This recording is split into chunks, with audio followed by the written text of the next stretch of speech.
What's up, YouTube? Welcome back to LockettTech. The forums are exploding with people asking about the EV tax credit that's currently being worked on by Congress and whether or not you should buy your Tesla now or whether you should wait until next year or whenever this tax credit comes up. Today, that's what we're going to talk about. And we got some Q&A that we're going to answer some of your questions a little bit later too. But we don't really have any time to waste. We got some important business to take care of here. So no jokes. Let's not mess around. Let's go for a ride and get talking, huh?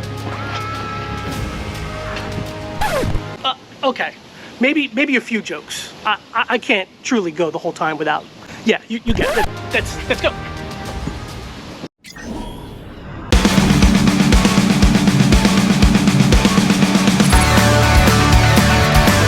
Real quick, guys, before we get into the discussion, YouTube is telling me that 90-some% of you guys that are watching this video aren't subscribed to the channel.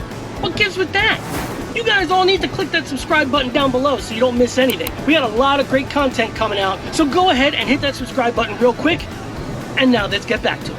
So there's a whole lot of talk right now about the currently discussed new EV tax credit that Congress is trying to put in place. Now, if you were unaware, a few years ago, there already was a first round of EV tax credit where if you bought an EV car, you were able to get a federal tax credit back of about $7,500. It was awesome, and it definitely helped spark a lot of interest, especially around Tesla, because they were pretty much the only manufacturer at the time that had a worthwhile EV. So a lot of people have been wanting the EV tax credit to come back. Well, Congress has heard everybody's pleas to bring it back, and President Joe Biden and the current Congress are trying to put together the Build Back Better plan that includes an entire EV credit of anywhere between $7,500 up to $12,500 if you purchase an EV. Now, I'm not going to go over all the details of how the current plan is structured. If you're interested in finding out those details, I'll throw a link down in the description below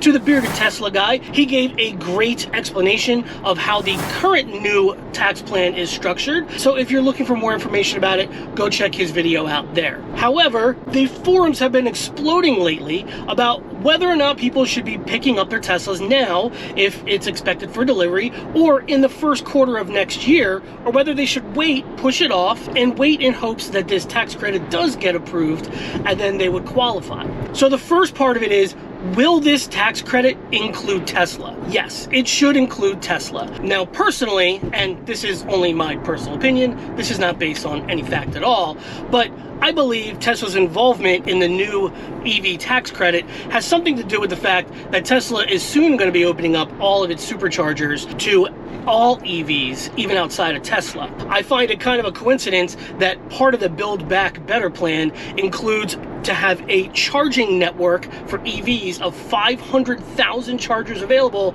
and the company that has the largest is now going to be included in the tax EV credit, but they're going to open up their charging network to everybody. But again, that's just my own speculation of all that. If you're scheduled to pick up your EV, whether it be a Tesla or any EV, what should you do? Should you pick it up if you're scheduled for delivery this year? What if you're scheduled to take delivery in early 22? Should you still take delivery? So, in my opinion, if you're currently scheduled to take delivery in 21, I personally would wait. If it's possible. Some dealers may not let you wait and push off to next year. Some may just say, okay, well, we're just going to pass your spot in line then, and we'll put you back to the bottom of the line. In which case, you're going to have to kind of weigh that out and see whether or not that's something that you're willing to take the chance on. However, if you can, I would probably wait and not take delivery in 2021. Now, Congress is rushing, and they're even staying and putting in overtime before their holiday break to try and get this new tax credit passed in 2021. But I personally don't have a lot of faith that Congress is going to be able to get that accomplished. But I do think that they will get it passed in the first half of 2022. And I think once they do, it will go ahead and it will be retroactive to the beginning of 22. Now, if you're scheduled to take delivery of your vehicle in the beginning of 2022, guess what? I think you're fine. There's no need to push it off. Although nothing is certain, I personally do believe, and a lot of the research does suggest, that when they do pass this tax credit, they will make it retroactive back to the beginning of the year. So I do believe you will still be eligible for that tax credit, assuming it passes at all, even if you buy it in the first quarter of 2022. After all, 2022 is going to be a huge year for EVs. You have a ton of new EVs coming out in 22. You have the Rivian R1T, the Cybertruck, hopefully. We're all crossing our fingers on that one. You have the Ford F-150 Lightning, you have Hummer's EV, the Cadillac Lynx, the Mercedes EQS, the Subaru Solterra, the Lucid Air, Kia's EV6, and BMW is coming out with their i4 and iX. All of these new EVs, plus there's still some more that'll likely come out in 22. And that doesn't even include 23. Those are just the ones that are scheduled to come out in 22. With 2022 expected to be such a huge year with EV, I definitely would not wait if you have the option to take delivery of your order in 22, even if it's the beginning of 22. I wouldn't worry about that tax credit. I am sure, assuming again it gets passed, that it's going to go ahead and be retroactive to the beginning of the year. So we just finished driving all around town where Chris told you all about his take on the Tesla and other EVs and the credit that may or may not happen come this year or next year. So we thought we'd come back and bring Michelle into things and answer some questions that you guys asked us. We put out a poll on our socials asking what questions do you have for us about Tesla or anything kind of related to maybe our Model Y that we can maybe answer for you guys. Jet's dad is asking what happened to the third row in the app after the last update. I don't know. We have the same question in our family, especially for my poor child who sits in the third row. Where did it go? When you used to go into the app before the big app update, you used to be able to go in and view the car, like when you were to go put on the heated seats, and it would show you the first row, and then the second row, and then it would also show you the third row in the app as well. And when you were selecting the seats to turn on for the seat warmer, you could pick the first, second, and you used to be able to pick the third row. Now, our 10-year-old said that the seat warmer worked. I never went back there and tried it. So whether it was in the app and it never worked, that's a question that we have as well. Yeah, I think that was a bit of a placebo effect, if you ask me. I don't think that there's actually a heating element in the third row seats. It doesn't really make sense. I think it was just probably why it disappeared. Yeah, I think they just kind of took it out because they realized, yeah, we're not going to do it. So I think they just kind of axed it right out of there. 58 Wolf asks, why does it take so long to get updates? Good question. Like with any piece of technology, phones included, everything kind of gets rolled out in stages. So when they issue an update, they don't just blast it out to the entire network that's available. That would put too much stress on the servers that control those updates and send them out, and allows the firmware to download. So they do it in kind of staged rollouts. Every company has a little bit different of a process on how they do that and how they pick who they're rolling it out to. Some do it by region, depending on where you live. Some do it based upon when you purchased your item, and they kind of give it to those who purchased it first. But it all has to do with the fact that they just have to roll it out in stages.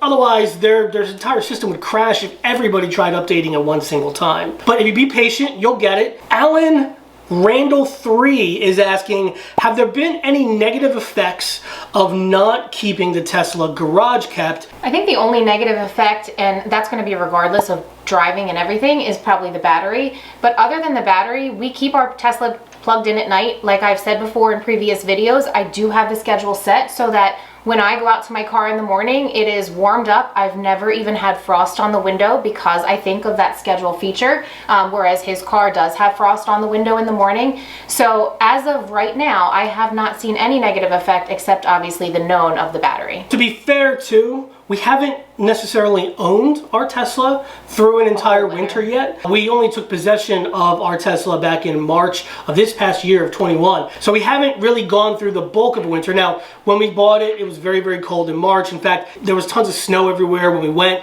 If you guys didn't see that delivery day video, we'll go ahead and link it up here. When you're driving, especially on a long road trip in the freezing cold, the battery does deplete a little bit faster. Now, there is one thing that we haven't experienced yet that a lot of people have talked about. and that is the frozen door handle issue that can happen in cold environments, such as ours. That's going to be a nightmare if that happens. I'm not quite sure. That will not be a fun morning in our house, considering we run right to the time that we need to get to school and work. If you did experience that, let us know down below in the comments. Let everybody know what you did to kind of solve the solution. If you know of a good fix for that, drop it down in the comments below so everybody knows. Maybe my hairdryer. I'll just keep my hairdryer on standby for that. There you go. Hopefully we don't have to try anything though. Junior asks, I just ordered a Model Y with delivery in July of 2022. I just need to know if I'm going to get a 2021 or 2022 Model Y.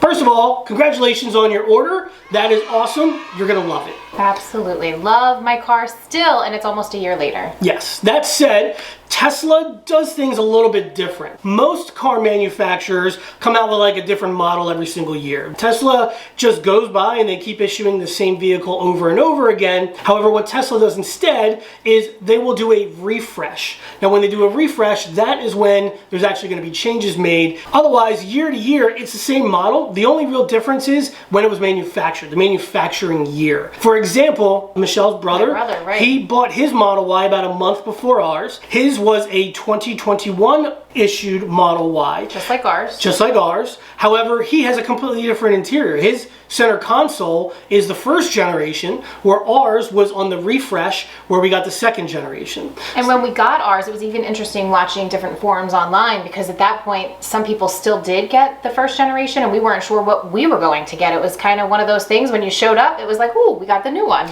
Yeah, at the time, they were making several changes to the Tesla Model Y. They were adding in heated steering wheels, they were refreshing the center console. So he got some of the changes, but not all of them. They just kind of roll that stuff out as they run out of inventory when they're manufacturing them. So her brother, for example, got the heated steering wheel, but he got the Generation 1 center console. So Junior, to answer your question, it doesn't really matter the year. It really matters when a refresh comes out. Now, there is talk about a Model Y refresh coming at some point in 2022. There's not a lot of changes, to be honest. Most of them are kind of minor software changes or little equipment upgrades that they're making in the cabin. Whether or not they are put into effect before you take delivery of yours in July, who really knows? It doesn't work like a traditional model year on a normal manufactured car. It's just really all about the year it was made. But best of luck. You will love your car, I hope. And then the last question on here, and what our thoughts are about Tesla opening up its supercharging network to all EVs, not just Tesla. We've been doing a lot of talking about this when we are on a long road trip and we're looking, oh, look at this, there's only 2 open right now, or hey, this one's really open. I am very worried about how many people are going to be using it, because when you are on a long road trip, the last thing you want to do is have to sit there like you do at a gas pump sometimes and stare at no open charging places. So Elon has already come out and he's already talked about how there will be a premium for non-Tesla owners to use the Tesla charging network, and they are currently testing it in the Netherlands. There's 10 different superchargers in the Netherlands. It's being piloted right now, where it's being open to all EVs, even outside of Tesla. Now, I know that different parts of the country see different problems with this in general already now, even before that. Out on the West Coast, you guys have so many Teslas out there that sometimes when you pull into a supercharging station, there could be a line of like 7 Teslas waiting to go in and charge. Out on the East Coast, we don't really seem to have that problem. We've pulled into superchargers before and been like, wow, there's only like 1 or 2 open, but I don't think we've ever actually had to wait before. No, we've never had to wait, but the term that you just taught me today was icing, I think? Icing. That is where the big problem I foresee is going to lie with this. So a friend of mine went to a supercharger stop in New Jersey and found this. Icing at its best, guys. There were literally like, this was a pretty big supercharger spot with a lot of superchargers there, and like 5 or 6 of them were taken up by ICE vehicles. Vehicles that aren't able to charge, they're just parking at the Tesla charger to go into a Wawa or a store, wherever they are. That is where I see this kind of being an issue. If you still have things like these icing events happening in conjunction with now non-Tesla EVs using the superchargers, now all of a sudden I think you may start to have bigger issues. Tesla has been on a rampage with opening up new superchargers like everywhere. And if they continue to open all these, then I really don't think it will be as much of a problem. But let us know what you think. Do you think it's going to become a big issue? Have you seen issues with icings out in the wild at superchargers? Thanks for the questions. Make sure to follow us on our social media.